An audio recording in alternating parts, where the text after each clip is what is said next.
Berenice, parte 3.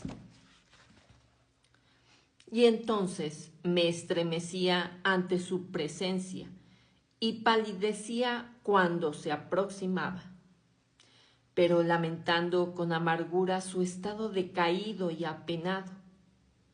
Recordé que me había amado durante mucho tiempo y que en un fatídico momento le hablé de matrimonio.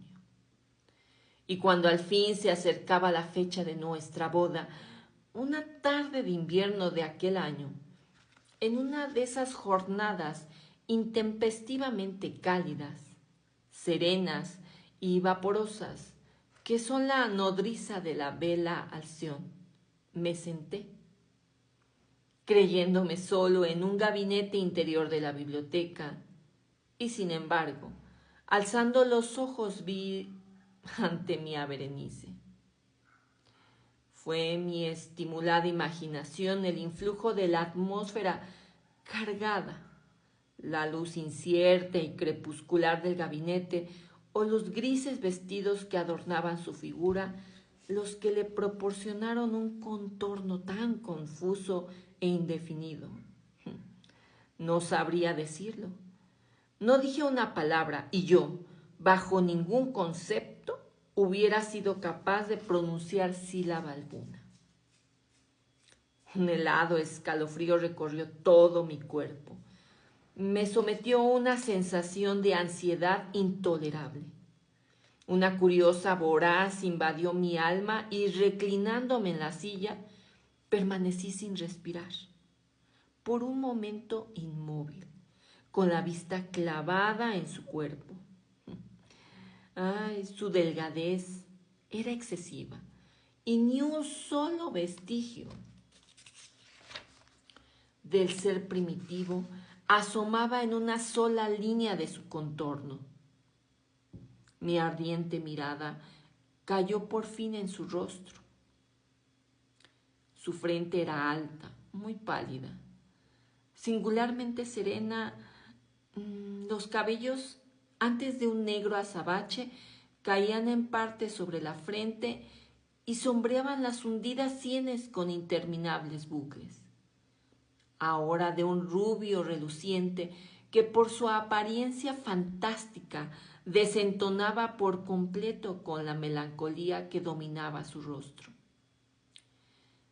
Sus ojos carecían de vida y brillo y parecían faltos de pupilas.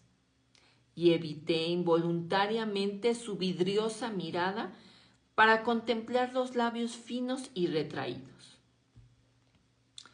Estos se entreabrieron y en una sonrisa peculiar los dientes de la transformada Berenice se mostraron lentamente a mis ojos.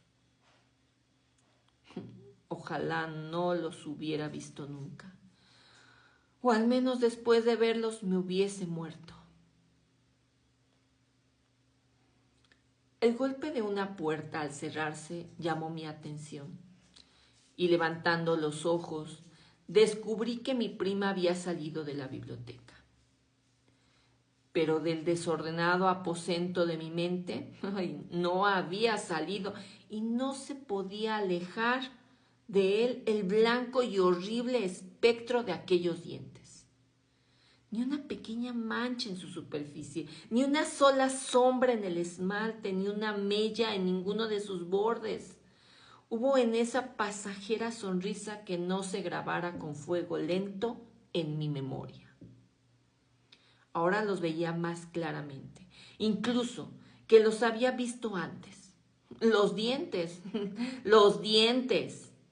Estaban aquí y allí y en todas partes, visibles y palpables, ante mí, largos, estrechos, blanquísimos, con los pálidos labios contorsionándose a su alrededor, como en el momento mismo en que habían comenzado a desarrollarse.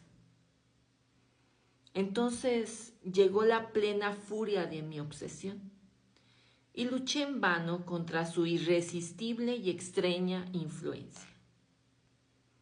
Entre la multitud de objetos existentes, en el mundo exterior no podía pensar nada más que en los dientes. Los anhelaba con frenético deseo. El resto de los asuntos y los demás intereses se vieron absorbidos por esa única contemplación. Ellos eran los únicos presentes en la mirada de mi mente. Y en su individualidad insustituible llegaron a convertirse en la esencia de mi vida intelectual. Los observé bajo todo tipo de luces. Los contemplé desde todos los ángulos. Estudié sus características. Medité sobre sus peculiaridades. Reflexioné sobre el cambio de su naturaleza. Me estremecí mientras en la imaginación les atribuía un poder sensible y consciente, y aún sin la ayuda de los labios, cierta capacidad de expresión moral de la señorita Sally. Se ha dicho bien en Tu si pas ita de sentiments, y de Berenice creía con más seriedad que tutis didens etain das ides. A ese fue el pensamiento insano que me destruyó. Des. Todos sus dientes eran ideas. Todos sus dientes eran ideas. Ese fue el pensamiento insano que me destruyó. Ideas. Ese era el motivo por el que los codiciaba tan locamente. Sentía que solamente su posesión podía devolverme la paz y restituirme la razón. Y así cayó la tarde sobre mí. Llegó la oscuridad, se quedó un rato y se fue. Y amaneció otra vez el día. Y las brumas de una segunda noche se acumularon alrededor. Y yo continuaba sentado, inmóvil en esa habitación solitaria, encerrado todavía en la meditación, y el fantasma de los dientes mantenía su dominio terrible. Mientras con una viva y terrible claridad flotaba entre las cambiantes luces y sombras de la habitación, al fin apareció de repente en mis sueños un grito de horror y consternación. Y entonces, un rato después, se oyó el murmullo de voces preocupadas, entremezcladas con muchos gemidos, ahogados de pena o de dolor. Me levanté de la silla y abriendo de par en par una puerta de la biblioteca, vi a una joven sirvienta en la antecámara, deshecha en lágrimas, que me contó que Berenice ya no existía. Había sido víctima de un ataque de epilepsia por la mañana temprano y ahora, cayendo la noche, la tumba se encontraba preparada para recibir a su huésped y todos los preparativos del entierro se habían terminado. Me encontré sentado en la biblioteca y solo, una vez más. Parecía haber despertado de un confuso y emocionante sueño. Sabía que era medianoche y que desde la puesta del sol Berenice estaba enterrada. Pero del melancólico periodo intermedio no tenía ni un claro ni un definido conocimiento.